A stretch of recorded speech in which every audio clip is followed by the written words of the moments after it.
Okay, it is a beautiful Tuesday afternoon, so you know what that means. That means we are going to be hopping into a real money fantasy football draft as we do every day. But what we're going to do special in this video is we are going to talk some Dynasty fantasy football. We are going to talk some Dynasty fantasy football trades, strategy, and if for whatever reason you were not able to watch this live, you were not able to actually come out and get your questions answered, all I got to tell you is, man, why aren't you subscribed to the channel? Why do you not have that bell hit next to the subscribe button so you know when we are live? I'm not going to waste your time. Let's hop in this draft. Let's pull up this chat so we can go ahead and we can start answering these questions. There are 10 spots open in this league. So if you always go to the comment section and go, oh, Mason, I can never get in drafts with you. I don't want any excuses. We have 10 spots in this one. Let me just pull this over and start talking some Dynasty, start answering some of these questions before we do anything. And Sebastian made it, Young Prodigy, Rusty, Michael, Moses, MLB, Alex. Rusty with our first question says, what do you think about Leonard Fournette and Alexander Mattison for Alvin Kamara? Okay, with Kamara, I know some people are worried about the suspension here. I would say that I'm going to just view Kamara and Leonard Fournette in a very similar light in terms of the longevity we should expect in their respective careers. These are both running backs that were drafted in 2017. God knows where I pulled that from. And on top of that, they are both running backs that the majority of their value actually comes from catching the football, which of course, coming out of LSU, you didn't expect that to be Leonard Fournette's specialty, but over the past 3 seasons, Leonard Fournette truly has become a great pass catching running back. I mean, you would say it's possibly due to necessity rather than actual talent in Tampa, but I would argue back with that saying, okay, well, did you see his numbers his final season in Jacksonville? His final season in Jacksonville, he had like 18% of his team's target share. That's the number of some wide receivers. Now, if we are looking at who should be more productive this upcoming season, I think it's almost a coin flip. So I know most people would probably tell you, go Alvin Kamara here. I think the Alvin Kamara side most likely has more Dynasty trade value.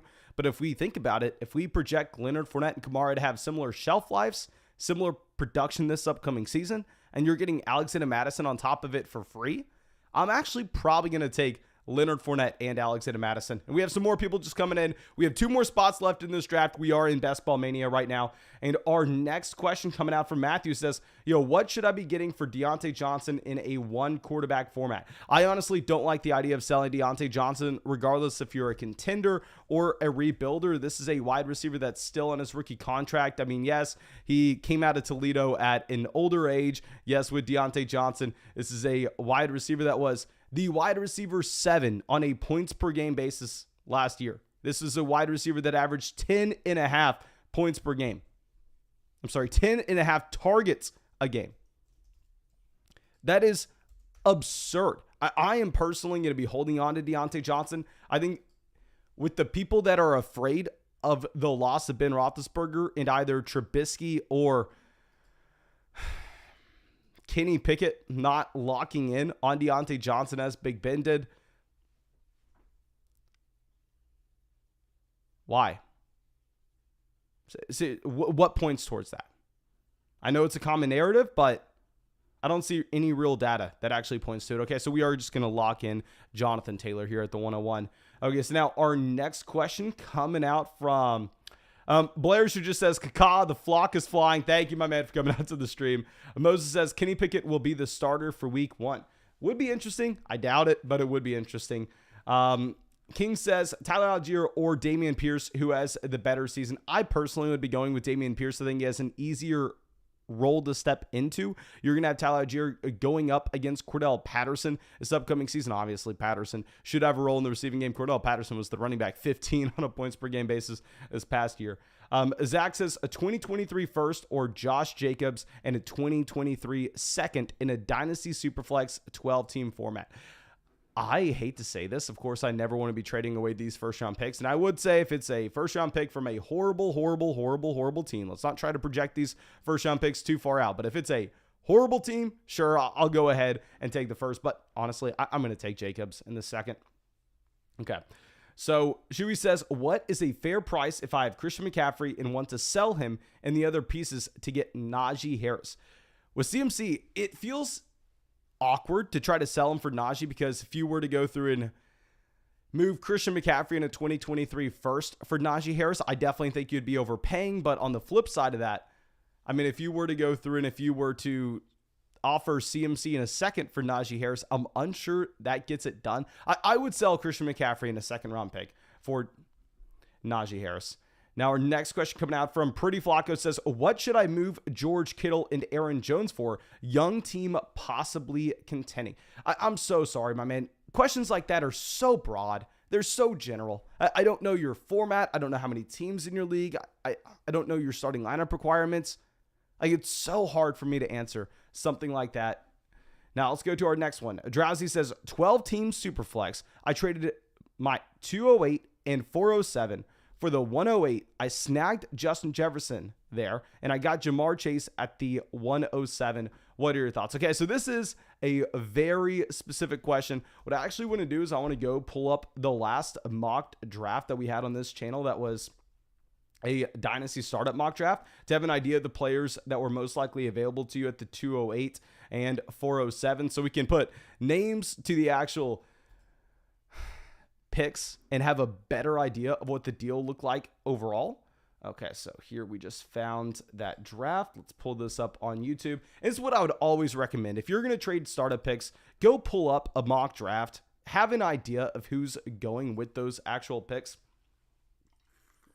So the 207 in this draft ended up being CeeDee Lamb, and I believe you said you traded like the 407 as well, so the 207 and the 407. So you essentially traded like CeeDee Lamb and Travis Etienne to get to Justin Jefferson. It's an interesting trade. I probably would prefer the combination of like CeeDee Lamb and Travis Etienne if we had the option, unless it's a shallow starting lineup where you only start 8 guys. Okay, so now our next one coming out from Lucas. And Lucas says, Antonio Gibson or the 108 in a 1 quarterback format. I'm honestly probably going to go with the 108. I think at the 108, you can come away with Chris Olave. I would rather have Chris Olave over Antonio Gibson at this point. Taja says, hey, Mason, never have been in a Dynasty league. Best advice for joining a startup, best league settings, ? Okay, I think that at this point, you have to be looking for a 12-team Superflex league that at the minimum starts 10, has 25 roster spots, and preferably 5 taxi squad spots. Also, tight end premium. I think those are the basic formats. I mean, you can go through and you can add more to that. You can also go through and make it a tiered PPR where running backs get half a point per reception, wide receivers get the full point per reception, then tight ends get 1.5. You could go through, make it 6 points per passing touchdown. You could go through and make it a hyper flex league where you only start 1 quarterback, 1 running back, 1 wide receiver, 1 tight end, and then you have 6, 7 flex spots. There's so many different things that you could do with your Dynasty league, but what I would say is at the minimum, we want to make sure that it's a 12-team Superflex format. Okay, so at this point, let's just go ahead and we'll take Barkley and A.J. Brown. I don't love taking A.J. Brown here. I was taking A.J. Brown with excitement at the very beginning of Best Ball Mania, and the reason for that is used to have it in the range of outcomes for Jalen Hurts to make it to the end of the 6th round. Now, there's no way in hell Jalen Hurts makes it to the 6th round. So you're taking A.J. Brown here knowing that you have no chance at actually completing that stack. But it is what it is. I think they're fine values. You're looking at A.J. Brown as one of the most talented wide receivers in the league. And if for whatever reason you have been living under a rock, you have not been having fun, like this is what has been bringing me the most joy over the past month, 2 months, these drafts. Make sure you go sign up for Underdog Fantasy. That's where we're drafting right now on Underdog Fantasy. You can get into a real money fantasy football draft any day of the week, any time of the week, either with your friends in the public lobby, or we stream these every single day so you can hop into them in the live stream with us. You can find the link in the chat, find in the description of the video, find in the comment section. When you use promo code FLOCK, you'll get my Dynasty rankings, a 100% deposit match. So yes, they will be paying you to play fantasy football. On top of that, you'll get our Dynasty Rookie Rankings, our Dynasty Rookie Draft Guide. It's over 130 pages. Like all that together is like a $50 value, not including the sign-up bonus they give you. So there's no reason why you haven't signed up now. And of course, it supports the channel. Okay, so Robbie says, Tyler Lockett for a 2024 second-round pick. If you're rebuilding, you're never going to get more than a future second with Lockett at this point. Like, it sucks to say, obviously, Tyler Lockett has averaged a top 24 wide receiver finish since 2019. But at the same time, with Lockett, it's not in the range of outcomes for him to ever fetch you a first-round pick. Even if somehow, some way, this team goes, they make a play for Jimmy Garoppolo, they bring in Jimmy Garoppolo, and all of a sudden, you're looking at an offense that has Jimmy G, and even if DK Metcalf were to go down to injury, this is like best case scenario, you're drawing up perfect for Tyler Lockett. At that point, could you sell Tyler Lockett for a 2024 first? Could you sell him for a 2023 first? No. So if you're a pure rebuilding roster, yeah, it's sad to say, time to cash out. I don't think it's in the range of outcomes for you to ever get a first for him. Louis says, we are always talking about the value of these 2023 first, but how about the value of a 2023 second? Yeah, the issue with going through and trading for 2023 seconds, very similar to what we were just discussing with trading Tyler Lockett. I love the 2023 class. Y'all know I've already made videos on the wide receivers, the running backs. I've made mock draft videos. I've made rankings videos with the 2023 class. We've been saying to trade for these picks for like a year now. Like, I love the class, but the main reason I'm trading for the picks is just understanding where their value will be a year from now, where their value will be during the season, and how you'll be able to go through and make moves based on that. Whereas with those second round picks, you're never really going to have that same level of bump in value. Those second round picks are actually sometimes easier to buy during the season. It's very weird. So yes, I like the idea of going and trading for those seconds, but with those first round picks, you're always going to fetch a much better price point and trade later on. Okay, so now our next question coming out from Josh says, I have Nick Chubb, Joe Mixon, and Melvin Gordon. I also have 3 future firsts. Wait to trade for a running back or go for it now. Why would you? Let's wait. Let me calm down. But let's just walk through this, right? Why would you trade for a running back right now in June? You don't have to submit a starting lineup anytime soon. And even if you did, even if you had to submit a starting lineup, you have Nick Chubb, Joe Mixon, and Melvin Gordon. You could potentially have 2 running back ones and also another running back inside the top 24.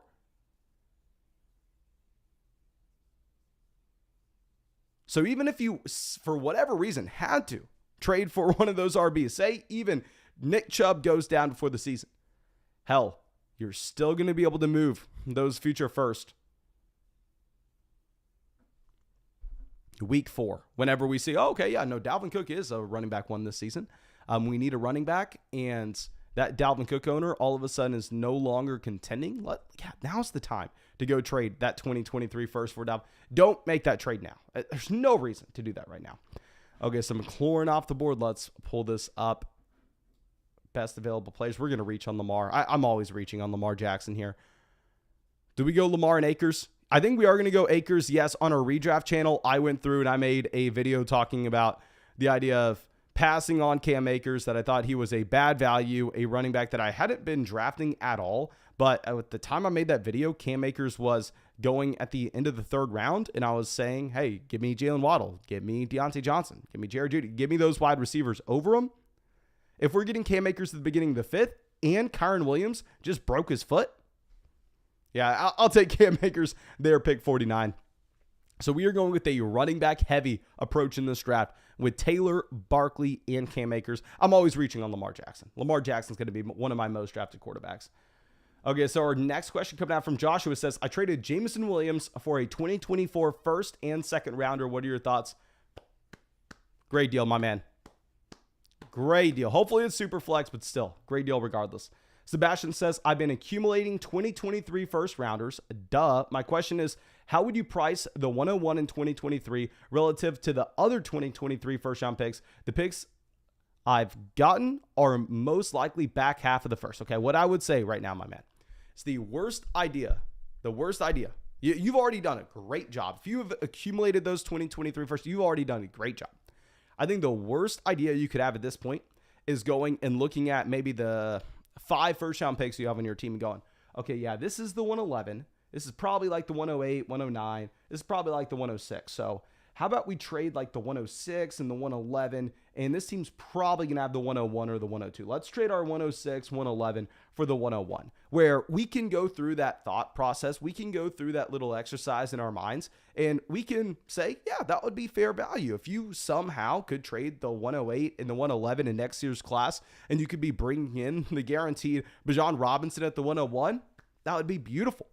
But you are just taking on an absurd amount of unnecessary risk when we look to make a deal like that at this point, because there's so much volatility that we have in fantasy football. This draft that I'm in right now, hell, maybe at the end of this draft, I'm sitting here going, oh yeah, I got the best team in the league. I crushed these guys. I could easily end in last. We could easily have Cam Akers going back down before the season starts. We'd have Barkley injured yet again. Like, I don't even want to talk about how to value those first-round picks relative to each other because I just hate the idea. I hate the idea of it because you're taking on all the risk if you're looking to make a move like that. Okay, so Alex says, one quarterback league, and I have Joe Burrow. Just traded Joe Mixon in the 105 for T. Higgins, J.K. Dobbins, and the 202. What are your thoughts? Okay, honestly, I think that in Dynasty, I probably am going to prefer T. Higgins. I don't want to say I probably am going. I 100% prefer T. Higgins over Joe Mixon. And moving the 105, so you're essentially moving Kenneth Walker for J.K. Dobbins in the 202. The 202, if we can get someone like Jahan Dotson, I think I probably prefer Dobbins, or at least Dobbins and Kenneth Walker are about in the same tier for me. And now if you're telling me I get Jahan Dotson, I get George Pickens thrown onto that for free, great deal, my man. Love that. MLB Mike coming out says, if you own Kyler Murray on a contending roster, would you trade Jalen Tolbert, John Mechie, and a future first for Hollywood Brown and a future second? Okay, so I'd say that future second probably equivalent to what you're going to be looking at with Jalen Tolbert and John Mechie, both wide receivers who you most likely drafted at the back half of round 2 this past season. So no, I probably wouldn't trade the 2021st for for Hollywood Brown right now, even if we had Kyler Murray. Of course, we would love to bring in that stack with Kyler. I just don't necessarily think the value is there. Like I said, I want to be holding on to those future first, because while you may think that you are getting a discount because it's June, you may think, okay, yeah, no, nobody's submitting their starting lineup. Now's the best time to trade for a veteran. And trust me, that's what I used to think when I first started playing Dynasty. That's what everybody thinks. It's consensus. You buy your veterans in the summer and you trade 4 picks during the season because nobody cares about picks during the season and everybody needs veterans then. That's what the common thought process is. But in reality, that's not how it plays out. In reality, what always happens is one team accumulates about 4 or 5 first-round picks. Then you have a couple teams that thought they were going to be contenders going into the season, all of a sudden not managing to make any noise whatsoever. And then there's a fire sale for veterans. This happens 9 times out of 10. And if you have your first-round picks, you're going to be able to handpick one of those productive veterans from a struggling team. You're going to be able to go pick Dalvin Cook up for that 2024 first when we know he's productive. So to go through and trade him for trade the 2024 first for Hollywood Brown right now, I just see no reason for it. Let's keep it on the roster. Let's keep the flexibility, because also what happens if Hollywood Brown goes down before the season? Oh, well, crap, you just wasted that first round pick. Oh, what happens if you thought you were a contending team, then Kyler Murray goes down before the season? Oh, crap, you probably want your future picks. So in my opinion, unless you are getting a massive deal, a massive value, there's just simply no reason to go through and make a deal like that. Okay, so Mike says, if you had to drop one, James White or Zach Moss in a half PPR format, oh, my man, I think you'd be fine dropping either. Let's go ahead. Let's just say Zach Moss. I mean, Zach Moss was a healthy scratch down. James White, drop either. Up to you, my man. Our next question coming out from Bernard says, David Montgomery in a future second for J.K. Dobbins. Okay, so if we're looking at this, obviously the report came out saying, okay, well, J.K. Dobbins probably going to be treated like a running back coming off of a season-ending injury, which that's exactly what he is. Now, if we think about the projections for Montgomery and Dobbins this upcoming season, I think that they should be neck and neck. Like, I honestly think I would make the argument I prefer David Montgomery over J.K. Dobbins for this upcoming year. I mean, that's what you're also seeing in these underdog drafts. That's why I would recommend, like, even if you don't love redraft, even if you don't love best ball, go deposit $10 on underdog, have them match it to $20, and then go hop into They have $3 drafts. They have $5 drafts. Go hop into three, 4, 5 drafts. That way you can have an idea of how the overall community is projecting these players for this upcoming season, because there is wisdom in the crowds. There have been millions of dollars drafted on Underdog this offseason already. That ADP is very sharp. 9 out of 10 people are projecting David Montgomery to be more productive than Dobbins this upcoming season. Montgomery drafted in 2019. Dobbins drafted in 2020. Should we reasonably expect Dobbins to have significantly more long-term value than Montgomery? I don't necessarily think so. So I wouldn't be trading J.K. Dobbins. God, I wouldn't be trading David Montgomery and a future pick for J.K. Dobbins. I would not be doing that. Now, Young Prodigy coming out says, my running backs are Jonathan Taylor and Breece Hall. What should I trade Breece Hall for to a desperate Jets fan? LOL. I'm sorry, my man. I know you're always out here in these live streams. I apologize. That question's way too broad. I personally would love to keep Breece Hall. I think Breece Hall is top 5 Dynasty running back right now. I have no idea what the other guy has on his roster. Matthew says, what should I trade Deontay Johnson for in a 1 quarterback format? A 2023 first and second? Question mark. I honestly don't think you would get a 2023 first and second for Deontay Johnson right now. I mean, the hate with Deontay Johnson is real. And like I said, this is a wide receiver that was a mid wide receiver 1, the wide receiver 7 on a points per game basis last year that averaged, off the top of my head, and I'm going to fact check me on this one, but just flex on y'all how this is all I do. This is literally all I do, so I can memorize all this. 10.56 targets per game last year. Let me pull up our draft guide so I can flex on y'all real quick and confirm this. It will be embarrassing if I got this wrong, but I do not think I did. Okay, so Russell Gage, pick 90. Marquez Valdez-Scantling, pick 89. Honestly, don't even know what we want making it back to us. I think we're capping ourselves at 5 running backs. We need 3 tight ends in this league when we don't get a top 5 option. Okay, Deontay Johnson. If I can spell Deontay Johnson right.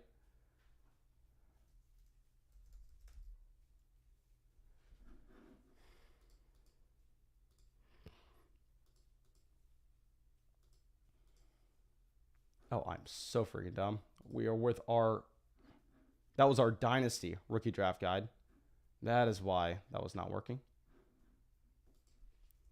Okay, Kenneth Walker, pick 93. Dallas Goedert, 92. We couldn't have taken Goddard whenever we've already gone so pot committed, but Derek ends up getting Trey Lance falling to 93. Obviously, a great pick. You know he's very excited about it. Okay, so are we just going to go ahead and go back to...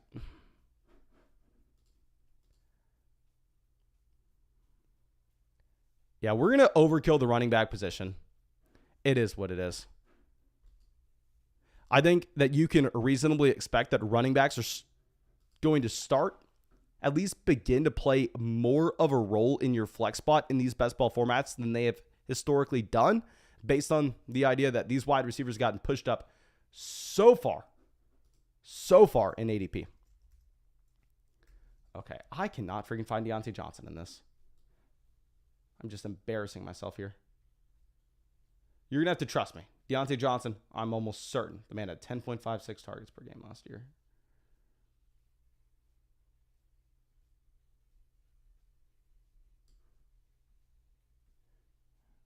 Deontay Johnson, 10 points. There we go. I spent way too much time on it, but yes, I have confirmed. Okay, so let's go to our next question here. And this one is from Bryce. Says, hey, Mason, 12-team, 2-keeper league. First keeper is Jonathan Taylor for a 4th round pick. Should I do Cooper Kupp for a 2nd or CeeDee Lamb for a 9th? Okay, so I honestly think that we just need to break this down. Look at the overall player pool. So we can assume that most likely the first 2 rounds, if it's a 2-player keeper league, the first 2 rounds are not going to be available to you. So this is going to be a redraft format. So this is going to be similar to what you're looking at. So you are going to be looking at these round 4 players that you can actually select from in that 2nd round. If you give up that 2nd round pick, you are going to be giving up one of these round 4 players. So the question is, would you rather have, say, Jerry Jeudy and CeeDee Lamb, or let's go down to the 9th. It's actually going to be a little bit lower than this, but just for case in point, or Tyler Boyd and Cooper Kupp. Whenever it's only a 2-player keeper, we are just going to be treating it as if it's a pure redraft league. You only think about this upcoming season. I think we keep Cooper Kupp even at a higher price point. Okay, so now our next question going to be coming out from Mike. Says, traded away Mike Evans, Mike Williams, and Travis Etienne for the 110, 2 future first, Elijah Mitchell, and Adam Thielen in a 1 quarterback format. Okay, so if we break this down, I think obviously we are going to prefer, say, Mike Evans over the 110. I mean, that 110 pick's probably going to end up being someone like Christian Watson, Sky Moore, but at least it's in a similar range. Like, we can say that Adam Thielen in the 110 is at least equivalent to Mike Evans. I think we can all agree with that. And then if we're looking at Mike Williams and Travis Etienne versus 2 future first, Elijah Mitchell, like, I think we would rather have Elijah Mitchell in the 2023 first over Travis Etienne. We can probably all agree with that. And I probably would prefer the 2024 first over Mike Williams. But yes, Mike Williams, wide receiver 15, points per game basis last year. Yes, I get it. Great situation going forward, but I probably would prefer that future first over him. So yeah, great deal, my man. Love that trade. And Shuey says, what do you value more, the 105 or Travis Etienne? I already have plans to get Breece Hall at pick 1. Okay, so here, I think that I probably would prefer to have Travis Etienne over the 105. I mean, if you're looking at who's going to be at the 105, it's at this point going to be Treylon Burks, Kenneth Walker, Garrett Wilson. Those are going to be one of the players, and I would prefer Travis Etienne over them. Our next question coming out from Alice is Ricky Seals-Jones really plummeting, ? Or should we just ignore any reports right now? Wondering if I should drop him and grab a younger tight end. My man, Ricky Seals-Jones has been placed in a situation to succeed every year over the past like 3. I know he was stuck behind Kelsey for a while in Kansas City, but at this point, if it's not happening with Ricky Seals-Jones, I mean, he wasn't able to work out in Arizona earlier. It's not happening. Like, so I haven't even seen a single report about Ricky Seals-Jones plummeting, but why would I ever doubt it? All he's ever done in his entire NFL career is quote unquote plummet. Okay, so now let's find our next question. We cannot draft running backs here, but hell, the value is going to be at wide receiver regardless. So now our next question coming out from Blair says, 12-team Superflex startup, traded away my 4th for his 8th and a 2023 first. What do you think? What's great is I actually just pulled up that last mock draft that we did, so I can actually put names to the picks here. Let's first make our selection. I guess we go Zach Ertz. I don't really like the player, but it is what it is. We're going to go Zach Ertz and Kenny Golladay. We can no longer draft running backs. Probably 99% of people, anybody who's smart, will have told you that I drafted too many running backs already in this draft. But we're trying some new things. We're going to be doing like 400 of these drafts this offseason. So hell, we can try some new things and see the roster constructions that we like. I think we're getting better at these drafts every day. But let's go through. And so you essentially traded away your 4th round pick. So in this draft, say you had Deontay Johnson in the 4th round. We just got done talking about Deontay Johnson. And then you moved it for an 8th in this 8th round startup. You had Mike Williams going. You have Brandon Ayuk going. You have Christian Watson going. You have Dalton Schultz going. So essentially you traded like Deontay Johnson for Mike Williams in a 2023 first. While I do love me some Deontay Johnson, yes, I would go through and I would make that trade. Great job. Okay. So let's find our next question here. This one's going to be coming out from Kurt, who says 12-team Superflex, tight end premium, PPR start 12. I traded away the 104, 201, 303, and a 2023 first, and Russell Wilson, Saquon Barkley, and Kadarius Toney for Kyler Murray, Antonio Gibson, and Hollywood Brown. Okay, so let's break this down piece by piece. Okay. 104 and Russell Wilson or Kyler Murray. If we think about who's going to be at the 104, like, would you rather have Treylon Burks and Russell Wilson or Kyler? I think it's fair. I think it's fair. I think we can remove them from the deal.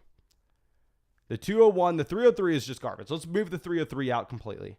The 201 versus Kadarius Toney, it's going to be like Jahan Dotson versus Kadarius Toney. They're the same. Let's move it back. Actually, no, you traded Toney as well. Let's go 201. So Jahan Dotson, Kadarius Toney, the 303. The 303, just throw, it's not going to be Trey McBride. You're not getting McBride at 303. Tyler Algier. So Tyler Algier, Jahan Dotson, and Kadarius Toney or Hollywood Brown. I think that's probably about fair. Would I rather have the 2023 first in Saquon Barkley or Antonio Gibson? Easily the 2023 first in Saquon Barkley, and it's by a mile. So even if you don't agree with me, even if you think Kyler Murray is a better asset than Russell Wilson in the 104. Even if you think that no, Mason, you're wrong. I mean, we would rather have Hollywood Brown easily over Kadarius Toney, Jahan Dotson, and Tyler. Those are at least close. They're in the same ballpark. I think you could have an argument one way or another. What you could not have an argument, and if you tried to argue this with me, I wouldn't listen to you for a second. You can't argue that you'd rather have Gibson over Saquon Barkley into 2023 first. So you know what? I don't like the deal, my man. I apologize. Hopefully I'm looking at it incorrectly, but I do not. Okay. So our next question coming out from Averin says, who has the longevity / shelf life, Dalvin Cook or Alvin Kamara? If I had to pick, I think we are nitpicking here, but I would go Alvin Kamara. Dalvin Cook has never played more than 14 games in a single season. On top of that, if you're looking at Alvin Kamara, how does he win? He wins catching the football. He doesn't need volume. Like for Dalvin Cook to be an elite option in fantasy, Dalvin Cook almost has to go out there and have 20, 25 touches in a single game. Like that's what you need to have from Dalvin Cook for him to be that elite level option. Whereas with Alvin Kamara, that's simply not the case. Kamara could go out there, have 8 carries, 6 targets, and still be viable in fantasy. So personally, I'm going to lean with Kamara over Dalvin if we're just talking longevity. Nicholas says, rebuilding 12-team, 1-quarterback format. Just got Treylon Burks in a trade and debating on trading Treylon Burks and a future first to get DK Metcalf, but I don't know if it'll be worth it. No, please don't. Please don't, my man. I know Metcalf's an elite level wide receiver. He had a 26% team target share last year, but I do not like that, my man. Let's go our next one. Baby Cow says, I just got Drake London, Treylon Burks, and Garrett Wilson at the... Baby Cow got Drake London at the 102, Treylon Burks at the 107, Garrett Wilson at the 108. James Cook went at pick 3, and Christian Watson went at pick 6. Oh my gosh, man. Congrats on a hell of a rookie draft. That is exciting. I'm real excited for you. Okay, so let's go through. Let's take some crappy players. Oh my gosh. Isaiah Spiller, Darrell Henderson, by far and away the best values. If we knew that they were going to be here, there's no way in hell that I would have considered taking Tony Pollard and Cordell Patterson. Looking back, very bad. This team is not nearly as good as the last team we drafted on the live stream. Let's go ahead and take Albert O. I mean, I'm not dying to get Lawrence here. Why would we even take Lawrence? I'd rather just have Daniel Jones later on. So let's get Albert O as our second tight end. We are going to have to draft 3 tight ends. It's going to be a 2-5-8-3 build. Okay, so let's move this down. Our next question coming out from Nicholas says, is Darnell Mooney worth a 2023 first? The issue is, I hate to bring this up. I know I'm very biased. And if you've been watching the channel for a while, you know I'm very biased about this. I think Justin Fields is bad. I think Justin Fields is a bad quarterback. I think this is going to be a very bad offense. I would not be surprised if the Detroit Lions are a bottom 5 offense this upcoming season. I mean, Justin Fields is set up to fail on top of that, in my opinion, just probably being bad. I mean, you have this offensive line getting worse. You have Allen Robinson leaving, but Darnell Mooney still managed to be a borderline top 24 wide receiver on a per-game basis last season in his second year. He managed to dominate Allen Robinson from whatever stance you look at. If you look at the target share in the offense, if you look at the yards per route run in the offense, Darnell Mooney went out there and dominated Allen Robinson in the same exact environment. So while I want to throw some hate in Chicago, specifically towards Justin Fields, and I'm very biased and I apologize for it, Darnell Mooney is a straight up baller. Oh, okay. It looks like Darnell Mooney is pretty good. Based on how I like to build my rosters and I like to have flexibility going forward, I personally would prefer the future first round pick.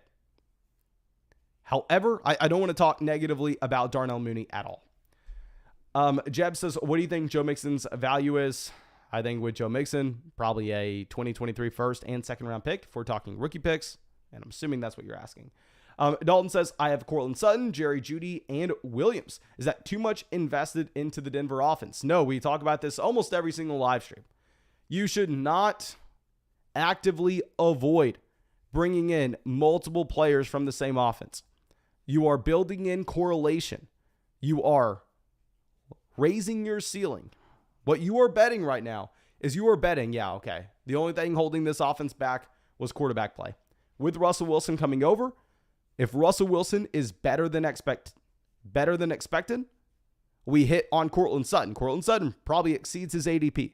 Jerry Jeudy probably exceeds his ADP. Javonte Williams probably exceeds his ADP. Now, y'all know personally I don't like Sutton, but we're talking from just an overall concept where we're talking about the overall roster construction. It will lower your floor. If Russell Wilson comes over, Russell Wilson goes down for the year, you're losing. You're losing the league. But if you're playing in a 12-team league, only one team wins. You got about an 8.5% chance to win your league this year. And hell, I think we want to go through building correlation. Sebastian coming out with a donation. Thank you so much, my man. Says, hey, Mason, I have T. Higgins, Robinson, Jerry Jeudy, and Michael Pittman as my starting wide receivers in a half PPR dynasty format. Is this a contending wide receiver core, or should I package one with the 103, 105, 108, or 111 to get an upgrade? Okay, so let's just think through this, right? So we are right now borderline with these wide receivers. So let's just say T. Higgins most likely a wide receiver one. He was a low-end wide receiver one last year in year two. Probably going to be that yet again this upcoming season. But even if you weren't 100% confident with Jerry Jeudy, with Michael Pittman, with Allen Robinson, I will say one thing that I really want y'all to do is if you don't know if you are a contending roster or not, literally just pull up Underdog ADP, pull up one of these drafts that we do and go, okay, where is the redraft community taking these players? What are realistic expectations? Right now, you have Michael Pittman Jr. being drafted as a high-end wide receiver 2. You have Jerry Jeudy being drafted as a mid wide receiver 2. And you have Allen Robinson being drafted as a low-end wide receiver 2. Okay? So just a baseline expectation for these redraft players. But when it's June and we don't know if these guys will be productive enough, in my opinion, you have no reason, you have no incentive to all of a sudden start packaging these rookies with these players to just go get a sure thing. What I think we do instead is I think we sit on our hands. I think we say, okay, well, we are uncertain if these wide receivers are going to be good enough, but hell, we have the 103 and the 105. Let's see if we get Drake London and Treylon Burks. We have the 108 and the 111. Let's see if we get Christian Watson and Sky Moore.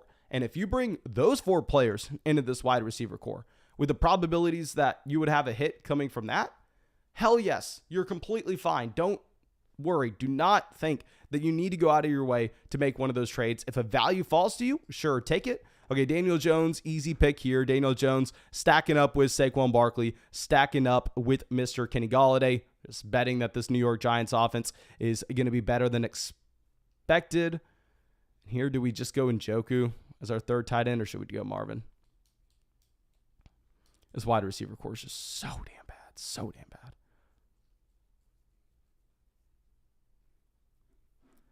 We'll go Marvin Jones. F it.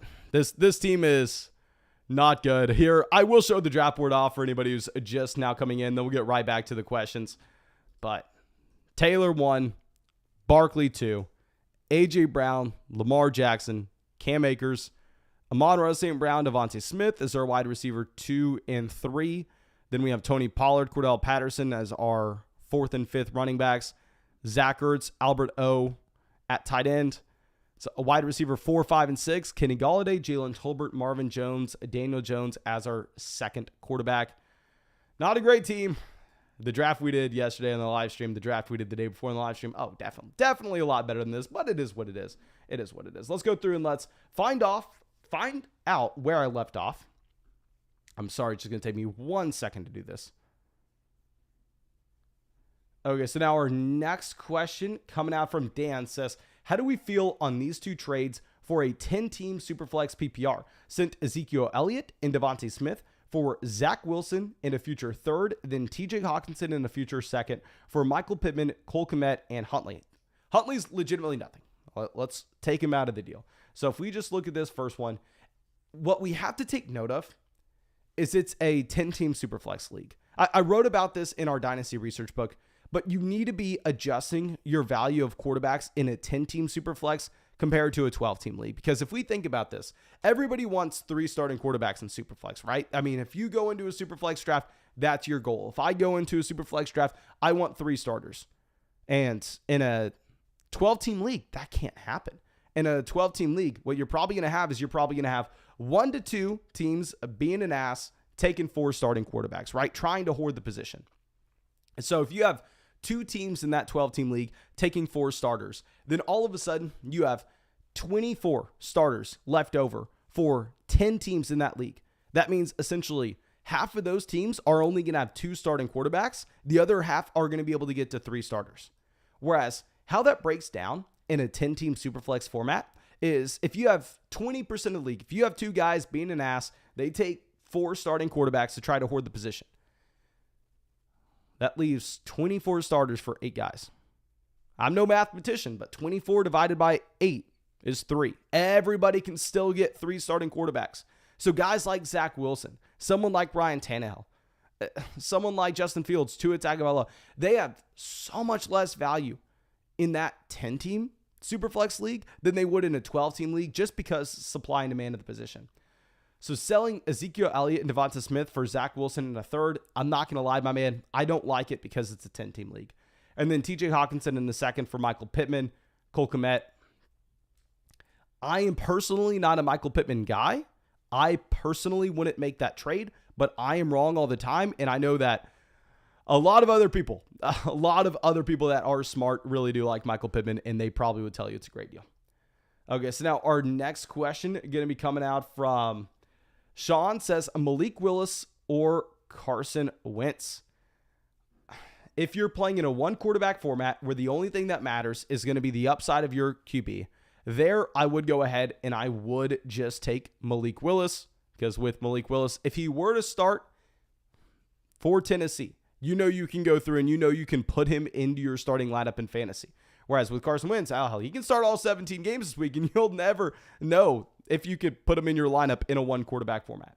However, if I had to take a bet on the probability that Malik Willis ever starts more than 10 games in the NFL versus the probability that Carson Wentz starts another 10 games in the NFL, the bet is easily Carson Wentz. So it's going to come down to how hard is it for you to get quarterback production in your league. If it's that 1 quarterback format where the only thing we're looking for is upside, we're trying to find the next Jalen Hurts. Hell, Carson Wentz should be on the waiver wire. Just go get Malik Willis.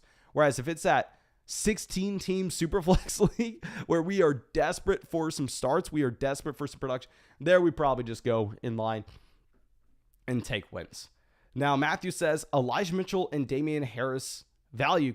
A first and a second for both.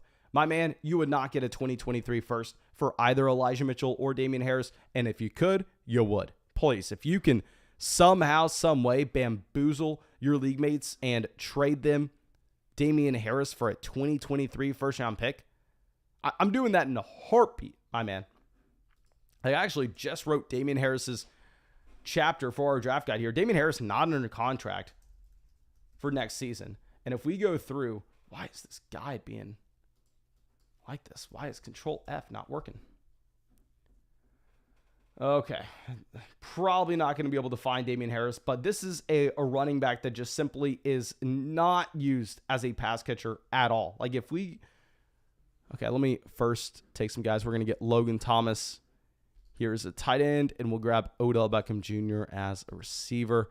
Okay, so let me try to find Damian Harris because I have some hilarious statistics about how little the man actually gets involved as a pass catcher. Also, keep in mind, this is a New England Patriots team that went out there and drafted 2 running backs this year. Okay, so if they're drafting 2 running backs this year and they took Ramondre Stevenson last season, who Ramondre Stevenson was impressive, does that tell us that they are planning on holding on to Damian Harris in the long term? Nope. Doesn't tell us that at all. Damian Harris stayed a while at Alabama as well. But finally, I found it. Okay. So Damian Harris, I'm going to let y'all know this. He has had 10 games with 0 receptions in his NFL career. He has had 12 games with 1 reception in his NFL career. Can y'all guess how many games Damian Harris has had with 2 or more receptions? Okay. So let me repeat myself. I'm going to scroll to the bottom of the chat to see y'all spamming. Damian Harris has had a total of 22 games with either 0 or 1 receptions in his NFL career. How many games has he had with 2 or more? Let's go through. Let's scroll to the bottom here. Figure out what people are guessing. I mean, I'm pretty sure if I was an NFL running back, I would probably only get 1 reception because the second that I'm tackled, I probably need to be helicoptered to the hospital. But still, Damien Harris has had a total of 5 games in his NFL career with 2 or more receptions. That includes the playoffs. Like, there's no upside whatsoever for Damien Harris. I mean, you had exactly what you needed last year with him averaging a touchdown a game. A touchdown a game for Damien Harris, having some positive touchdown volatility. Perfect. Exactly what you needed.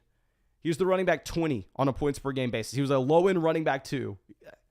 I don't want to say getting lucky with touchdowns, but the previous season, 0.2. Now, the previous season, you had Cam Newton there. Cam Newton was going to vulture some rushing touchdowns, so he should definitely score more rushing touchdowns with Mac Jones than he did in 2020. But we don't know if he's getting a 1 every single week. We don't know if you're going to have Ramondre Stevenson with a larger role. So, overall, Damien Harris is an easy fade. If somehow, some way, someone will sell him for a 2023 first, you do that in a heartbeat. Okay, so let me try to find our next question. I'm trying not to go out of order because I want to get to everyone's question that was able to come out to the live stream right away. Like I said, I'm sorry if I don't get to your live stream. I mean, your question in this live stream. We do this every single day, okay?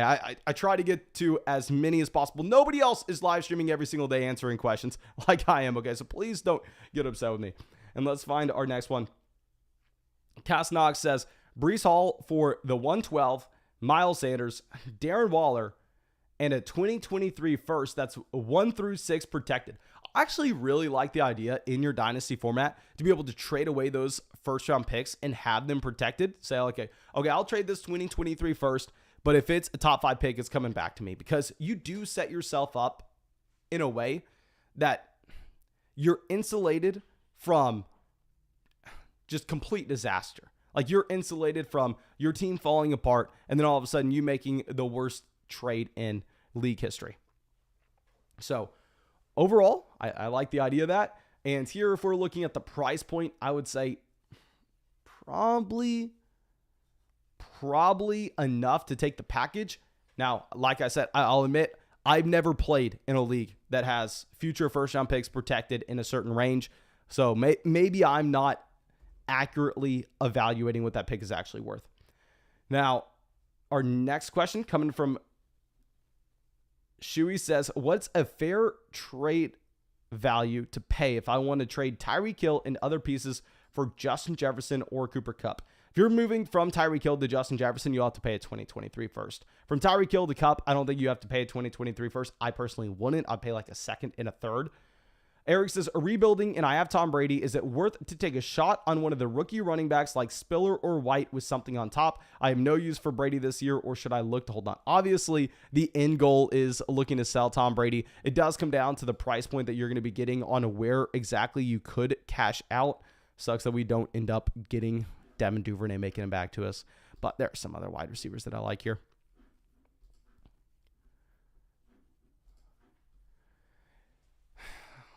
I would not sell Tom Brady just for a Rachaad White or an Isaiah Spiller. Like, I would love to try to take Tom Brady in a future second and trade that for a future first. Rusty says, do you think Rachaad White will have a big impact on Leonard Fournette's targets this year? Rachaad White, best pass-catching running back in the entire league, but I still think Fournette will be fine, because if you look at the opportunity that's available with Ronald Jones leaving this offense, I think Rachaad White could have a role with it not necessarily eating into what you had from Leonard Fournette, because also keep in mind, you aren't going to have Antonio Brown in this offense. I don't think Russell Gage has a role that's as large as what you had from AB, but looks like that'll be the end of this live stream. I accidentally left my dog on the patio, so she's been spazzing out there, so I'm going to have to go let her in ASAP. But thank you so much for everyone being a part of the flock, like I say every single day, but I truly mean it. I appreciate y'all. Thank you for coming out. I hope that I get to see you tomorrow in the live stream, And I hope you go sign up for Underdog Fantasy and use promo code FLOCK so we can continue to do this every single day and y'all can continue to draft with us. But thank you again. I appreciate y'all and hope we get to see you tomorrow.